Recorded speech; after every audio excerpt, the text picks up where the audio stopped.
Welcome back to the Celtic Exchange Weekly. I'm joined by a full house of Miff, Paddy and James as we once again cover all things Celtic. A few of us have been on our holidays. Paddy, you were in Croatia? Zadar, Croatia, yes. Heavy few days? It was. You can hear it in my voice. You want to talk about it, or we we'll keep it short. Myself and James, we were over in Donegal for a few days, and Miff, you've been holding the fort. I was thinking we could have done a solo show on Monday, just an hour of Miff, but I don't know if anyone... Nah, you would have loved it. I don't think that's one I would have watched. Definitely. Argue with yourself. But for now, Miff, give us your thoughts on all things Celtic. Hello Tino, hello James, hello Paddy, hello listeners and viewers. My thoughts, probably better I didn't do a show on my own because the bleep machine would have probably been overused. Here we go again. Just feels like Groundhog Day. If you look back in recent years, what have been successful windows, we're probably locked out with 2 in a row in Angie's first season, and since then it's been fairly grim consistently. More misses than hits, and here we are again, seemingly with a directionless strategy on who we're bringing in, and even if we do know who we're bringing in, we're leaving it so late that the benefit of getting them in, them not having a pre-season with us, means that we seem to be in that sort of perpetual cycle where we bring players in so late that we're actually looking forward to them the next season because that's when they will be fully integrated. I just can't get my head around that. I don't know why we operate the way that we do. I think ultimately the board see it that the model works. We make profit from the model, so therefore it works on the balance sheet. It works for our sustainability and our profitability, and that's great. However, as football fans, but we are a football team, we want to see that squad be strengthened. We know the squad is weak. We're not actually too far away from the squad being strengthened, but yet we just don't seem to do it. We never seem to be proactive with these things. Again, those 2 windows that I referenced are probably the only time where we have been proactive. Because we had to be. We had to be. We were rebuilding, so we had to go and do it. But we've just not done it. I knew we weren't going to do it. So it just feels really, really weird that you could go back over many Celtic Exchange pre-season episodes. We're talking about broadly the same thing. And here we are talking about it again. Yeah. And then it'll be, what's the panic level? I will still bring people in. But it goes back to the point, Paddy. I remember a couple of seasons back, me and you were fully convinced that would be the season we would go for it. And then last season, I think you boys were fully convinced that would be the season we'd go for it. Still no went for it. James Miff touches on the fact that, and again it is repetition of some things, Celtic are a very, very well run business. There's no denying that. There is questions over how well run we are as a football club, and surely the priority must be, you remember the line by Peter Lawwell, every penny will be reinvested back in the team. If that were true at the time, it's not true now because we are bankrolling cash for some reason. We're stockpiling at this moment in time. But Miff's right, James, we're back to where we were. I can't remember who it was, apologies, but someone sent something on Twitter a few days ago. It was a clip of us from a year ago, and you could have played it tonight and let it run as tonight's show. It's the exact same thing, and it's just become a pattern. I'm going to give the case for the glass half full. Right? Oh, not like you. I think I'm always positive. I think the work done so far is excellent. 4 signings in Tierney, Nakamura, Nygren and Yamada for next to nothing, right? I think the recruitment team has to be commended for that because those, all 4, obviously we know Tierney, but the 4 players look like they're all going to contribute to the first team this season for next to no spend, and that's great. But what that should do is allow you to then loosen the purse strings on the ones that you now need, so which is 2 wingers, a centre forward and a defensive centre mid. There's no cover for McGregor whatsoever amongst. We've got a well-stocked midfield, but no one that can really step in his place. So we need that CDM. And I think if they from here to the end of August, if they go and fill those 4 berths, and you need to spend money on that, I think we'll come out looking really well. Will they do it? That's the question. My panic level's a glass half full, 5 out of 10. So could be a 0, could be a 10. I'm right in the middle. And bear in mind, we've got to sign these guys by the 14th to make sure we get through qualifier. That's kind of my point. It just should have been done with him. Yeah. And this must be the manager's point. You seen Brendan Rodgers speaking on Sky Sports today, and he says the transfer window for a coach is different for the transfer window for the club. If you like, any coach would naturally want his players in as soon as possible. I mean, it seems a long time ago now that the players returned, probably 4-ish weeks ago, something like that. any manager at any level would say, I want my guys here, I want them to gel, I want them to bond, I want them to be a part of things. Yeah, time after time after time, we end up leaving managers high and dry. And we might well get the signings. I actually think we will get the signings, but surely with the qualifier fast approaching, the league campaign, certainly, Sunday coming, Paddy, timing is everything, and we continue to frustrate managers to their detriment. This is where they want to do their work and they can't do so. Yeah, it's massively frustrating, and I think when you look at us as fans, it's becoming Groundhog Day every season, as Miff's made the point there. And I think for me, we really need to start waking up in terms of we're trying to keep players happy. We're probably signing players on the basis of come here, potentially now get Champions League qualification, we'll have a good run at it and boost your stock value. There's 4 players that were brought in that are probably sitting wondering, where are these guys coming from? What's happening next as well? So it's not just affecting our manager, it's affecting the morale of the squad as well, in my opinion, because there's also guys sitting there, and I look at Yang and I look at Tilio probably sitting wondering, you're messing about with my future. It's not fair. It's not fair. It's poor squad management. These guys are not going to be Celtic players for the rest of their careers. However, as it stands just now, they're getting told hang fire because we can't replace you. Yeah, Nicholas Kuhn, as we spoke about, has been tipped to leave since January. There's no sign of any replacement for him, or if there is a sign, we've maybe not got the number 1 target we wanted. If we moved on to target number 2 and we're trying to lowball 3, are we trying to lowball? It is really, really poor. And if we get in a January, which we got 2 years ago, that the January market's really difficult, surely the summer one's got to be that bit easier. You look at Como. Como have known since January that Nicholas Kuhn's been a target. Didn't get him in January, sat tight. As soon as the window opens in summer, they go and do their business. They spend 18 million, and obviously we're not at those levels. But business is business. Buying players is buying players, and principles, are the same regardless how much you're spending. They've gone and done their business, and they move on and they can prep for the season. We continue to drag our heels. The fact that, the suggestion is that Marco Tilio can't be allowed to move to Rapid Vienna until we find his replacement. I say replacement. How can you replace a guy who's played 2 competitive games for Celtic? And what's his replacement? Is it exactly? What it'll be, who knows? But he spent most of his time away on loan. He now finds himself back in the picture-ish because of bad management elsewhere. But the only real recognised wingers at the club are Dyson Maeda, James Forrest and Yang. Tilio is not and cannot be part of the picture. It's shambolic. It's haphazard stuff all across the board. Yeah, and I think it goes back to the point. It's just, we have known areas we need to strengthen, and it just should have been done. And for whatever reason, normally you can level the big sale not going through, as we did last year with Matt O'Reilly. You were kind of waiting on that happening, so you understood it to a degree. You were frustrated. You knew the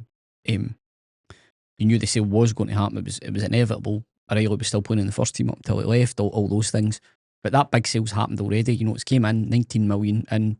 Not too dissimilar to the type of money we received for O'Reilly. That model, that element of the model is great, fantastic. We've done it. Developed another player that we bought cheap, sold expensive, brilliant. But when is that transfer window going to come, when we are maybe in debit, that you have maybe invested more than you've brought in because you can, because you have the ability to? It almost seems like that the message that we are receiving is, we are happy just to exist in the sort of fashion that we are just now, just staying slightly ahead of Rangers, and that always being enough. That is the message that we're getting. When we didn't replace Kyogo, we get the message the season was finished. I think fans aren't stupid. Success is one thing, but being completely ripped off is another.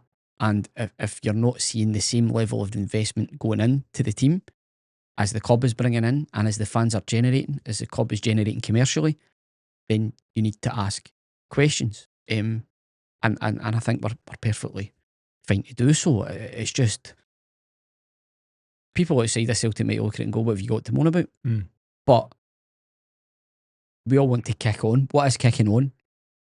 Bringing in better players than what you already have. That is as simple as that to me. And currently, we're not doing that. We've made some very shrewd signings, I think. But other than Tierney, possibly Nygren, the likes of Nakamura and Shin would be seen as squad players initially anyway. They might earn their place in the first team, and great, you want that. You want players to come in and challenge, but we know and still know where's needed strengthened, and those players still haven't come in. So what is the strategy? Who's responsible? That's what we now want to know. Now the action hasn't happened, but ultimately we never will. We'll never know, because that's just not how Celtic operate. But I wonder if Paddy, last season is on paper an ideal season for Celtic as a club. You retain the league, you win another cup as a bonus, you fall just short in the Scottish Cup, and you make progress in Europe. I think it's... And Celtic will go without any damage. Yeah. Even better, that's Lawwell's dream season. I feel that the club would be happy with that, replicated year after year after year. Don't need to throw ambition or anything at, going further in Europe or whatever else that might be, or improving the club. Just stay the same. That kind of season every year would do just fine. Whereas fans will always be ambitious and greedy for more, and rightfully so. It just feels that there's a real disconnect there in what the powers that be want and what the fans want. Yeah, it's been playing it conservative, and I think we've seen that from this kind of Lawwell regime, from when he's been in charge as chief executive. I think the purse strings get loosened a little bit when Don Mackay came in, and Celtic were really needed to recover after the Lennon COVID season, and there was no ifs, no buts. We got the players that Ange wanted in that summer transfer window and in the winter window.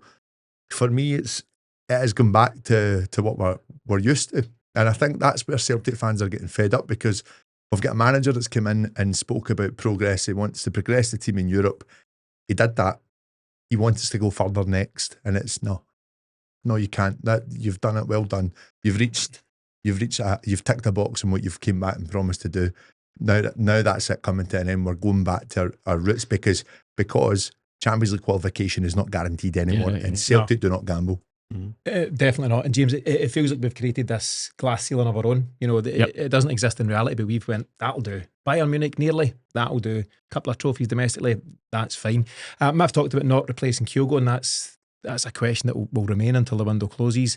We've signed Shun Yamada. He was the last player we signed going on 2 weeks ago now, 19th of July. He came in, and actually, let's just look separately at his, call it cameo, 45 minutes against Al Ahly.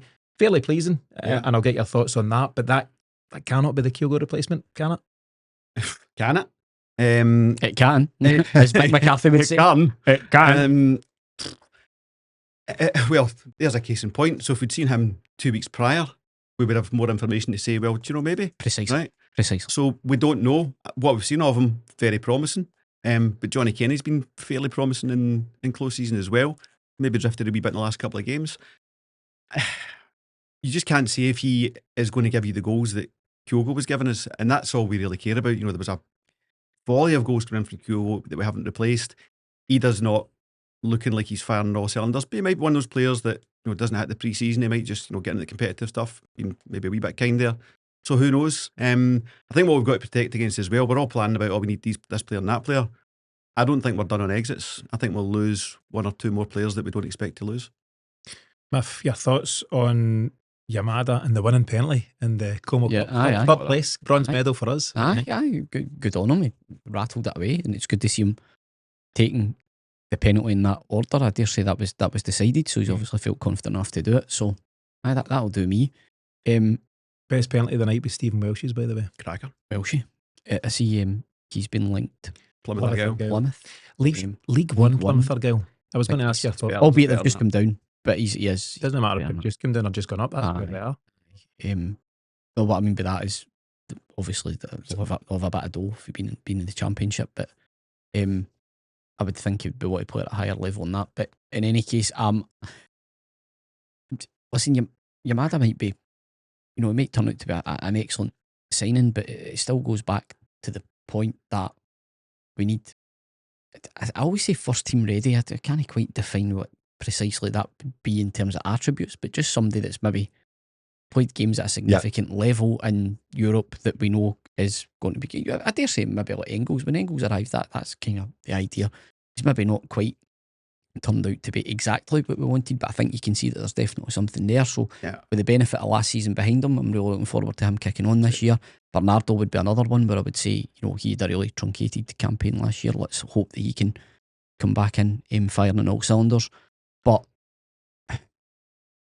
centre half, we've signed Pusey. Has that been confirmed? On loan? That I is- think it's, so, yeah. It's on. I agreed. So that's Jemai Simpson-Pusey from Man City, Uh-huh. left-sided centre half, highly rated, but I think he's played 6 senior games in his again, career. you know, just maybe not what we had in mind is the additional centre half in the squad. To your point, we just don't know. So there's just so much it doesn't really seem to make too much sense when, like, you know, maybe I'm going a bit champ manager here, but you've got a budget, you've got quite a bit of money there, you know what you need, go and buy it. If you were going on holiday and you needed a pair of trainers, you'd go and buy a pair of trainers.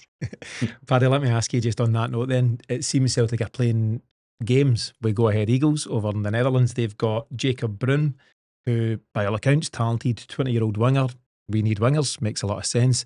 However, they've stated, as is their right, they want 5 million for him. We're like, I know you said 5. Hi. How about 1.5? Yeah.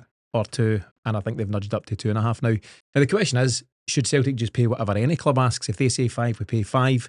Or are they right to bargain to an extent? It seems there's a middle ground that Celtic don't hit. We lowball. And we either get somebody... I'll give you 10.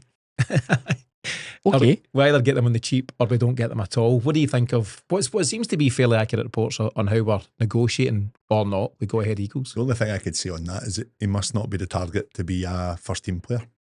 I think it's more of a project basis again. So we're happy to lose him and move on. If Yeah. we get him, we get him. And if we don't, we don't. On it, with a bid as small as that, it's more of a okay, that's fine. We're not going to dive into this. We don't want him.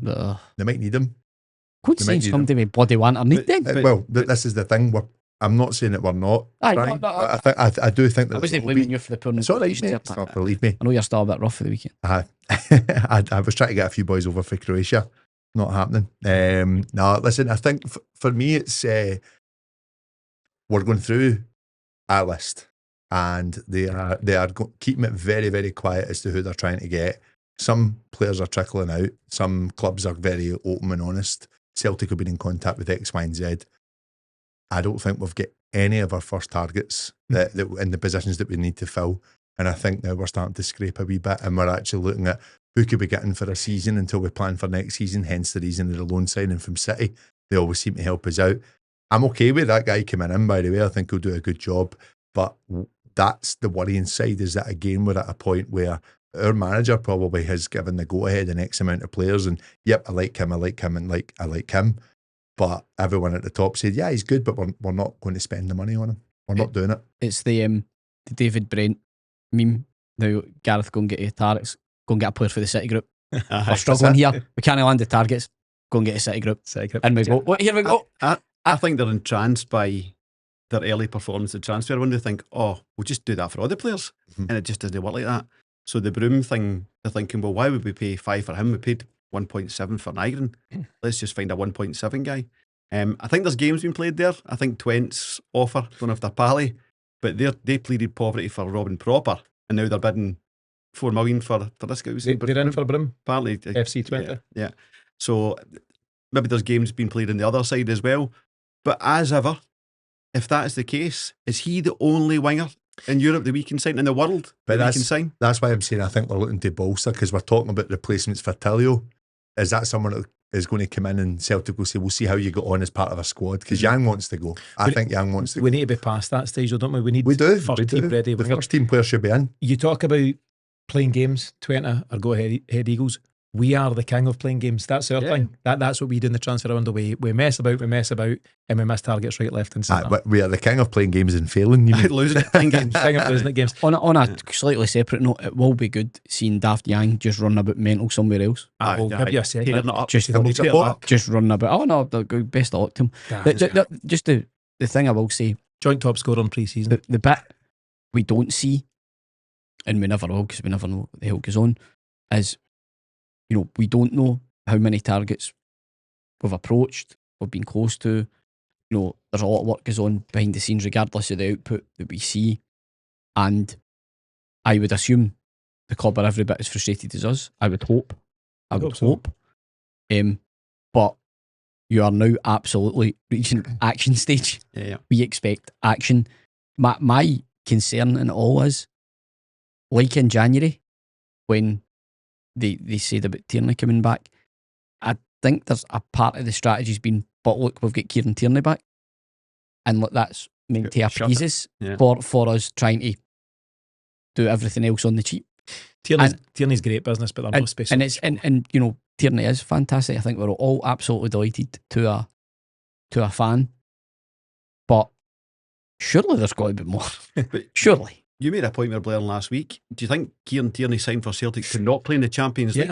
Yeah. So respect him, if nothing else. I wonder, Paddy, you talked about Yang and Tillo getting messed about and it's not good man management. I wonder if Kieran Tierney's going, have I made a mess of this? You told me you done. I wonder if his pals from Arsenal are going, what's happening up the road? He's like, not much. Not much. Well, that's what I'm saying. We're messing Not about. much. This is the position we're in. I can't remember who it was, so apologies, but I seen a very good point on Twitter today where it's like, we've offloaded a lot of players this summer. It's good getting Deadwood off the books.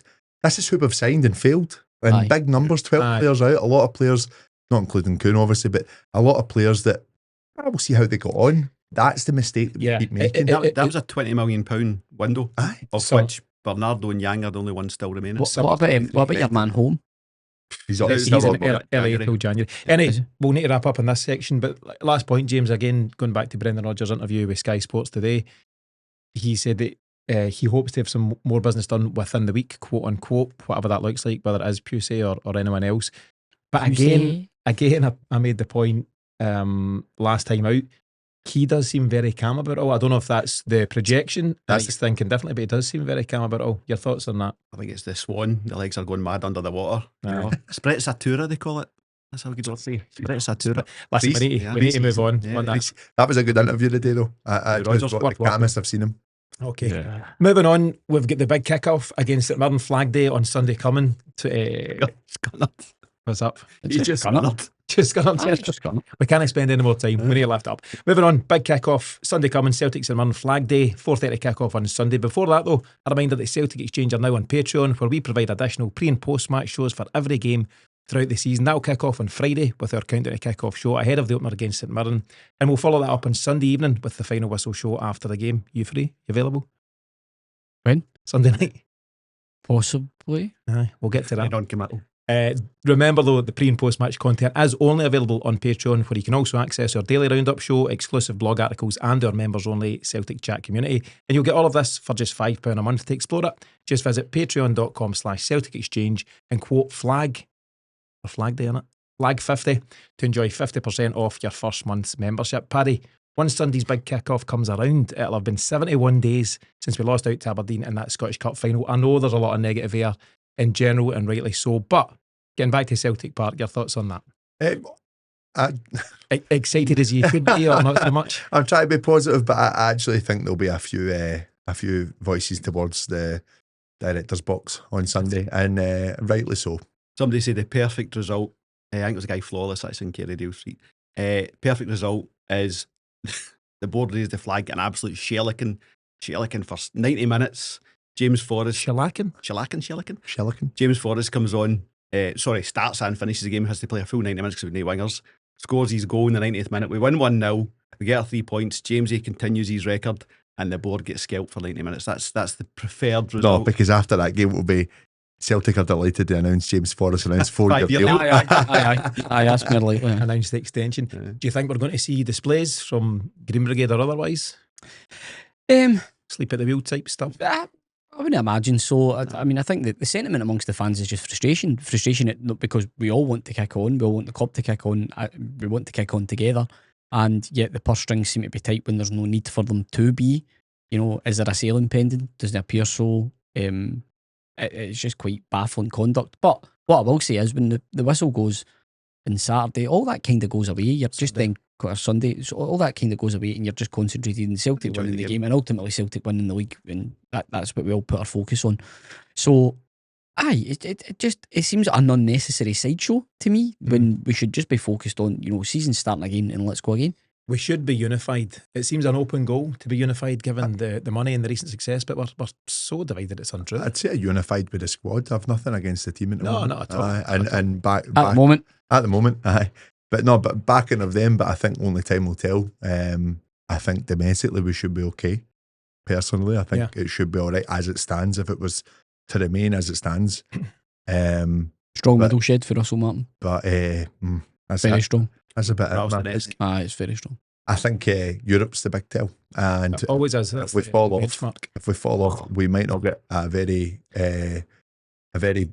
lucrative draw, a very comfortable draw that we got last year. It would allowed us to try and get some points on the board. It could completely change, and then you're up against it. If we get past the playoff. Exactly. See Celtic, in terms of gambling on Champions League qualification, see if we don't qualify and we haven't signed the players to qualify, the board will get absolutely ripped. And rightly so. For the whole Rightly so. season. Yeah. If we can't qualify with 80 million in the bank and build from a position of strength, then they will rightfully be caned. Yep. Absolutely. I'd keep my powder dry until that point, and hopefully it won't happen. But 100%, that would be a riot. The Newcastle fans arriving in numbers, excuse me, got them a wee bit out of jail with a pseudo protest that Yeah. That would have been not empty, necessarily at that time of the transfer market, but of the constant That'd be a pocket. draining of the fans' pockets. Let's stay on St Mirren just briefly. As I say, I'll be covering this on Friday with Carvey. Greg's out in Canada, but we'll do the pre-match from there. And we spoke about Flag Day. I think last season Jim Craig and his wife raised the flag. I think maybe James Forrest the season before, as we prepared to say goodbye to James Forrest, but that's not happened. Any thoughts, or have you heard anything on who might be raising the flag this time around, or any suggestions? I wonder maybe someone connected to John Clark, maybe something like that. Maybe a nice touch. Quite appropriate. Yeah, I've not heard anything, but you'd probably, this is Wednesday, you'd expect to hear in the next day or two as to who that might be. So hopefully something to look forward to. James Bridle was in touch, obviously Bridle, friend of the show and regular contributor on the show. Good lad, Bridle. And Bridle's generally upbeat, optimistic. That's his thing. He sent us a fairly long message this morning, pager. and he's not feeling it. He feels that disconnect that I mentioned. Are you in the same boat, with regards to Sunday and beyond? No, I mean, I replied to him with some of the stuff I've spoke about earlier on, that I think they've got halfway there, and as long as they finish the job, everything's fine. I suppose, we've got too much history. We've seen this movie too many times before where they don't finish the job. So, we're saying balanced probability, are they going to finish the job? Don't know. But no, I mean, I don't see any protests in the stands. I think that's premature. You protest in the stand and then they go and spend 30 million the week after. They're not going to do that, but if they go and fill those positions with calibre players, then you look a bit silly. I think you need to let the board do or not do their job, and if they don't do their job, then double barrel. See, on that point, sorry, Paddy, just on that point, what you don't want to do is go and spunk tens of millions panic buying either. I do understand there is a fine line to walk, but it seems farcical that with the money that we've brought in and the fact that we have a pressing need, that we're haggling over £2-3 million in a player, when the going rate these days for a player of our standard would probably be about £5-6 million. That should be the average sort of player we're looking to bring in. If you can get cheaper, great, but we're still acting like it's 2010 when it's not. And I get that, it would be completely reactionary if the board get pilloried and then they go out and they spend the money, but they spend the money inefficiently, and then that gets used further in the long term to say, oh, that's why we shouldn't do that. It has to be done right, but you can be decisive in these situations, and I think it all comes down to that in negotiation. James has mentioned it many, many times before.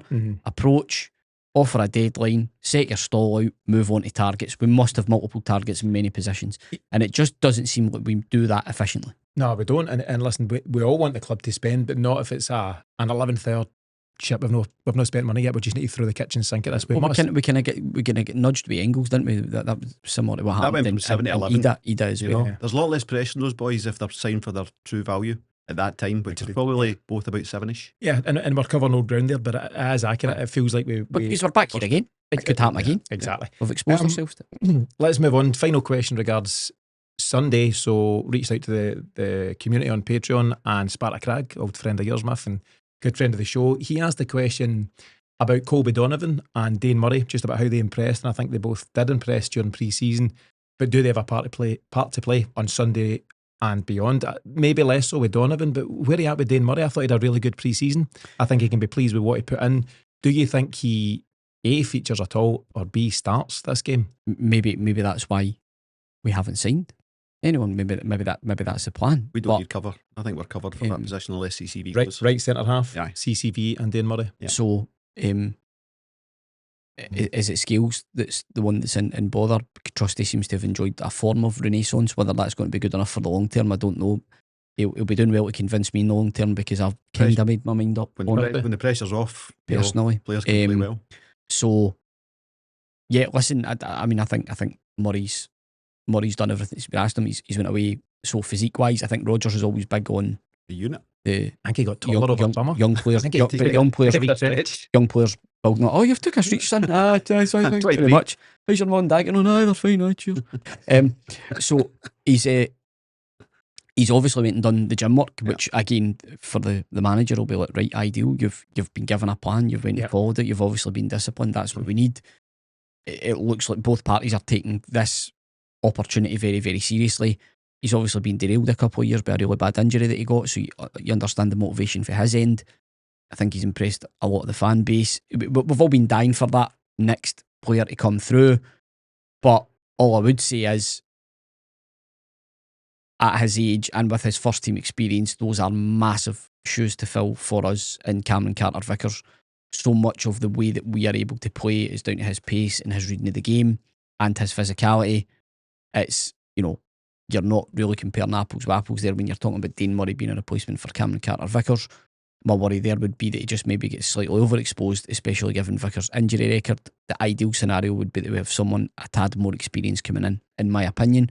But that is absolutely no harm to Dane Murray, and at the end of the day, we need to try him at some point, so let's roll the dice. Yeah, Paddy, it might well be that Brendan Rodgers has high hopes for Murray. Do you think, given where CCV's at in terms of his pre-season prep, do you think we're looking at Murray plus one other, Scales or Trusty? He could potentially start on Sunday. Yeah. I have two scenarios for Dane Murray. It's either going to be this season or he'll go out on loan.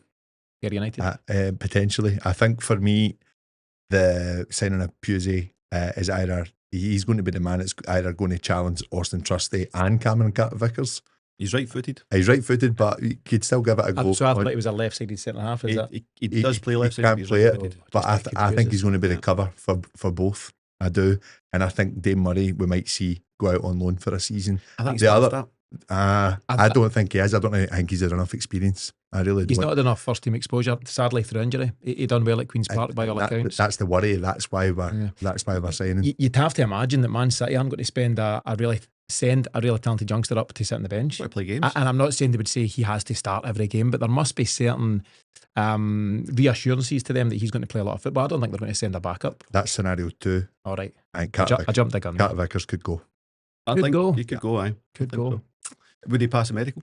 It's up to him. Time will You tell. can't just lie about it.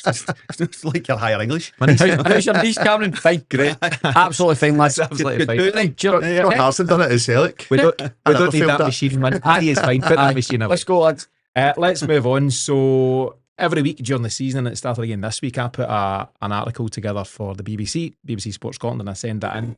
And this week they asked, let me think, 5 pressing questions.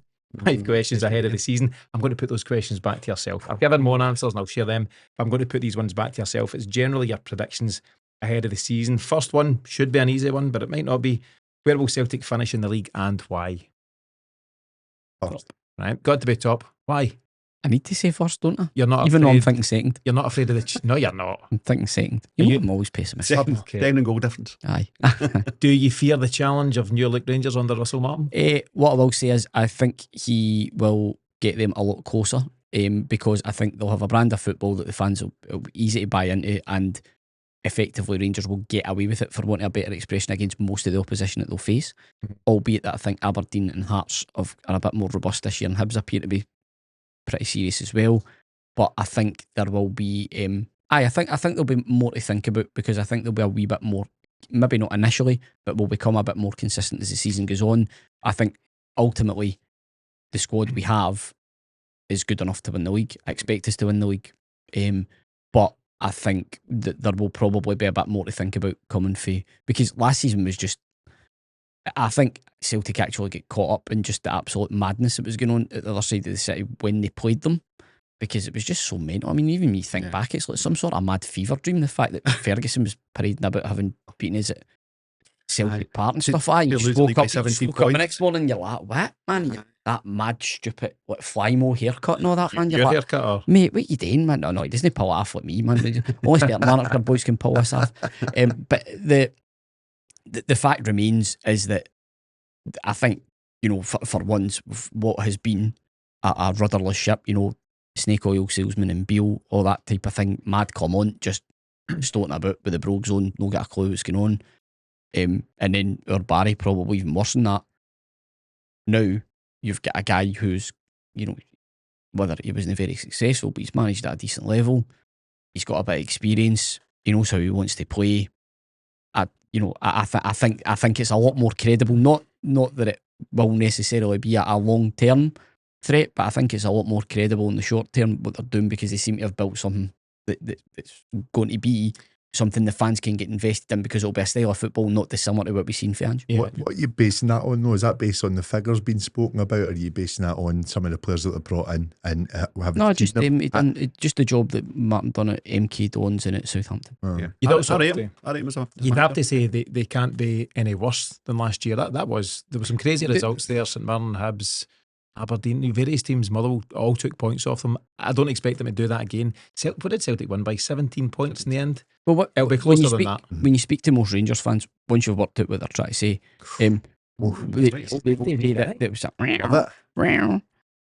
thanks for watching, guys. What they will always level at Beale and Clement is, what the hell were they trying to do?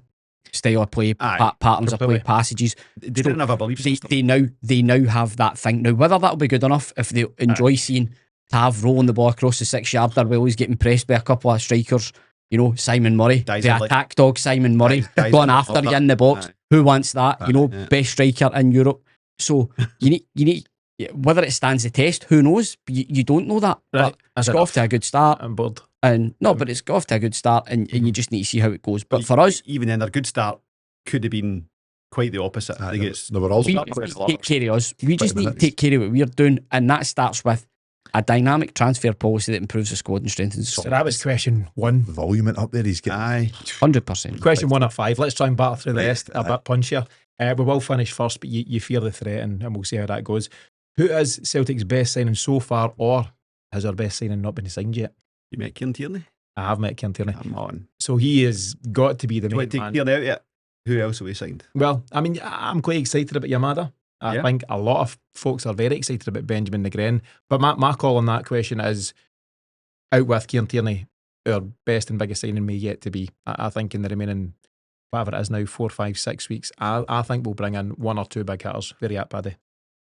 Tierney, obvious for me. Again, I would say he's impressed me the most. I've not seen all of the pre-season games, seen highlights for some of them, but he looks comfortable. He looks part of it already, which is very, very exciting to see, and really nice to see a player very comfortable on the turn in that area of the park.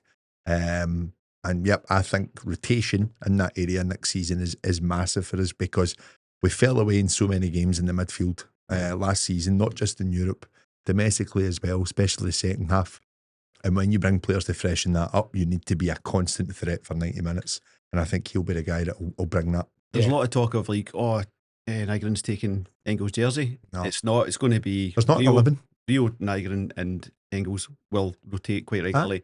McCown will be your bench guy. Bernardo has to be in the mix there, surely. 100%. He was looking good, in the last couple of games. I think he's been looking fresh. So there's probably, certainly 4, and I like McCown as well, but he seems to just have been that bench guy. And Callum McGregor. No, I just mean the attacking mid. Yeah. So there's 6 in for those 3 positions. Nygren has been a real addition, and I think we're excited about him. If you're on, quick as you can. Tierney's the obvious one, but I think Negren looks very exciting. Yeah, he does that. I'm going to stay with you for this next question, for obvious reasons. What do you want from your manager this season, not his resignation? To be honest, there's only so much you can do. I'm looking forward to him taking the credit, improving the club signings. That's the thing I'm most looking forward to. That within 6 months, when Yamada and Nakamura are absolutely flying, he'll say, looks like I could coach that boy. I knew those boys had when I went a short break over to Tokyo, I had my eye on the them. villa in Tokyo. Aye. No, I think we're looking for, this has got to sound a ridiculous thing to say. In fact, a level of performance rather than points being grabbed, but a more consistency. You need to remember that the calendar year of 2025 wasn't great in terms of performances and results at times. when you compare it with the level of consistency that Rodgers' teams over both tenures have achieved. I would just like to see, a consistent performance. Performances on a par with the first part of last season, because that's as good football as I've watched played by a Celtic team. It was absolutely phenomenal. So more of that, please, Brendan. Paddy? I think for me, just the commitment to the very end. I think just go and deliver what you can. I think he's got a bit more motivation about him recently. I watched that interview today. I actually thought he was very, very, very composed through it. I've seen some of the pre-season stuff and he's looked a little bit concerned, for a lack of a better word. And I think that watching that today, whether he's been told, hey, they're coming, don't worry, or whether he's been told he's doubling his deal, whatever it is, no, if he's going to leave at the end of the season, I think he'll want to go out on a high and leave a good legacy at Celtic. So I think he'll have a good season. Yeah, I think so too. James, what do you want to see from Brendan Rodgers? I think it's to my final point there. It was the style of football, and we've seen glimpses of it in pre-season. It is a measure above where we were last year. That obviously needs further recruitment. You saw a wee bit of creeping back in against Ajax. Due to your emoji skills, it was the magnet of doom, but it's the horseshoe of doom, and it did. You saw it back. I've got to say, I think Carter Vickers was part of the problem there. First game back, thrown in there. No, just of course, but compared to what Murray was doing, was all forward, all positive. So that's a bit of a concern for me pre-season. But I think it's style of play from Rodgers really stepping up, and I think we need that because too predictable. Easy just to block two banks of five. They know what we're going to do. Let them have the wings. Block the middle, and we're kind of snuffed out. So that's got to change. It's going to be good to see how it goes, because it's also very difficult to be direct through that as well. Yeah. So I just think it's going to be interesting to see what the tempo's like. And I think that's dynamism. I think that's really something that we did do in the first maybe 2 months of last season. Is we were a lot more direct. There was less of a horseshoe, and then we slowed it up a bit. One of the problems was the rotation, the gaps in quality between who you were rotating with, and that meant for turgid football. Yeah, I've got to say, some of the football against Sporting Lisbon and Newcastle in particular was really good to watch. Just really enjoyable stuff and some real fast 1 and 2 touch play. I was absolutely pissed down in Leeds, so I missed the Ajax game. What was the summary? Game of 2 halves would be my summary. Yeah, first half, well in it. First half, one each at half time.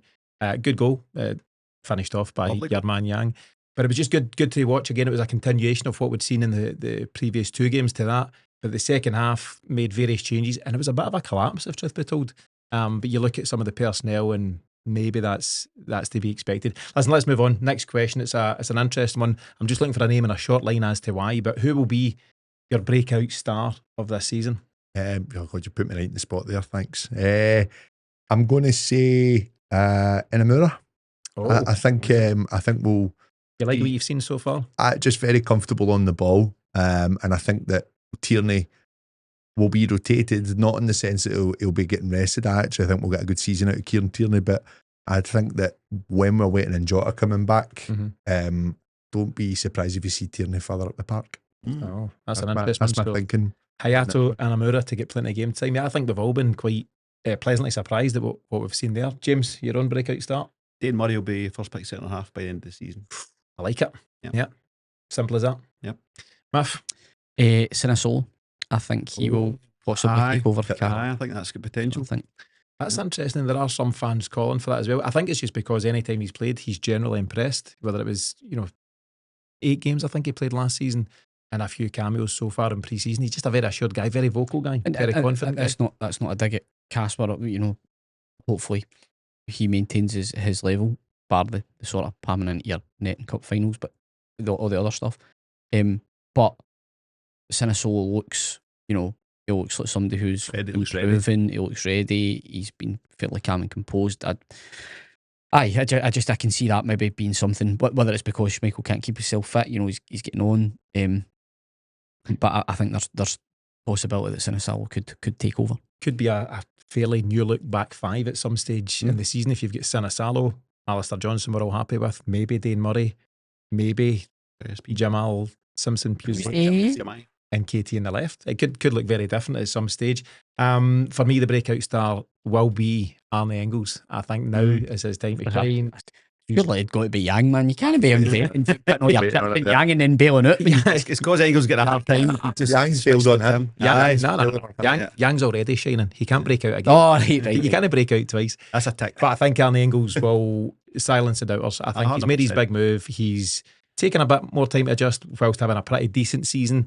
I just think it's clear that he's worked hard physically in the pre-season, and I just think he'll come in, along with, complemented by guys like Benjamin Negren and others. I think he'll really star for us this season, and I'm excited for it. He's got this season to do it. Of course, He has. I'd agree with that. He really has. And he will do it. And he will. There's the answer. Last one. It's one for you all. It's a bold prediction or an extreme prediction for the season ahead. So Dane Murray's a fairly sensible shout. Sinicello's sensible, but it's something maybe a wee bit off the wall that you think, or maybe you don't think, may happen in the season ahead. I'll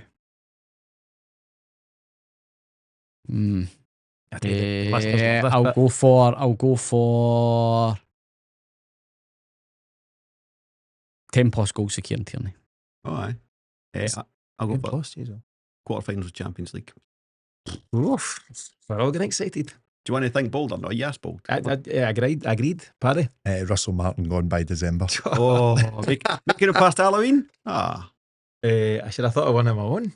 A bold prediction. We've still not wrote the article. I don't know. Yang to be an ever present. Oh, Who for? For Norwich? Norwich, of course. Let's move on as we start to kind of close out the show. I did want to briefly cover Steve Mills, the fact that I'm glad to see him first and foremost recovering from injury, but it looks like his time may be up. Plymouth are Gale are in from, and it seems to be a loan with an option to buy, and that may be a sensible move all round as Stephen Welsh looks to kick on career-wise. Couple of updates. Champions League playoff draw, as we maybe touched on, is on Monday coming, 4th of August. The deadline for registering new players, you mentioned it, James, is midnight on Thursday, 14th of August. That is tomorrow. 2 weeks tomorrow. So that's closing in fast. It's a 25-man squad, 8 to be home trained, 4 of which to be Celtic trained. So Calmac, Ralston, James Forrest, etc. Question I was actually going to ask, and I'll come to you straight away. Will Hayato and Nakamura be part of that 25-man squad? Yeah, I think so. I think now where we're at as a team, whether he's in the full Champions League squad, I don't know. But where we're at as a team, whether we're in that, the focus has to go on players that we need, not that are necessary. Yeah, not that let's fill the position. Nakamura gives that backup for the time being. So yeah, I do think he'll be in the squad. Okay, James, it's become a bit clearer as to who we might face. I think it's one of 5 teams we'll face. FC Ball are in the mix. Let me see, Karabag are in the mix, potentially Maccabi Tel Aviv. That might be a powder keg fixture for obvious reasons, and a couple of others. Just quickly, are you confident on our hopes of progressing? On paper, they're all teams that we should be taking care of. Where are you at on that? Yeah, it should be, but it really depends on still the work that we've got to do. You would like to think that the squad will be more robust by the time that comes round, but we're running out of time. So regardless, still confident we can take care of any team, any of those teams in particular that we play. But you don't want to sound arrogant, but we have to be confident because we are the team that's been there and done it last season. You're hoping that those experiences have got to get put to good use. But as it stands, with the loss of Kuhn and Jota being injured, you would argue that the squad's arguably a bit lighter just now than what it was last season. Kyogo as well. Yep. So just go and sign better players, please. I also think we'll be gung-ho for August as well, because you want to make it up to competitive match speed pretty quickly and be ready for those qualifiers and the game at the end of the month. You think we'll be gung-ho in the games before that? I do. I think we'll stick a few by teams. Yeah. And actually, I wonder if we'll exercise the postponement before it as well with the Livingston game. Or the game in between. I don't know if he'll do it. I don't know. I think he'll want to get the team ready. To Libby? Yes. Okay. Do you think it'll depend on the draw? Might be a good game to take. Could be. Yeah. Depending on where. I don't know if we're travelling too far, mind you. Yeah. Let's see. Last point, I suppose, Paddy, is that as a Champions League side, we've now featured at the top table for the last 3 seasons. We should go into this tie with confidence. We've been there, done that, and a lot of the players that are still here have been part of that. Carter Vickers, Callum McGregor, Dyson Maedas, Rio Hitatis, and various others. We should have confidence, with all respect to whoever we play, that we've got enough in the tank to go and progress. We should. I think the concern for me is that the areas that I've said at the end of last season that really need tightened up was the defence for me. I think, as I say, with the 2 left-sided players that we've got in Tierney and Nakamura done, centre defence is still concerning. Austin Trusty really concerned me last season, guys, and I know he's had a good pre-season. It's still not passed for me yet. I think that ship has sailed. I think it's also sailed on scales. Aye, I think, and good players, but not at the level. Yeah.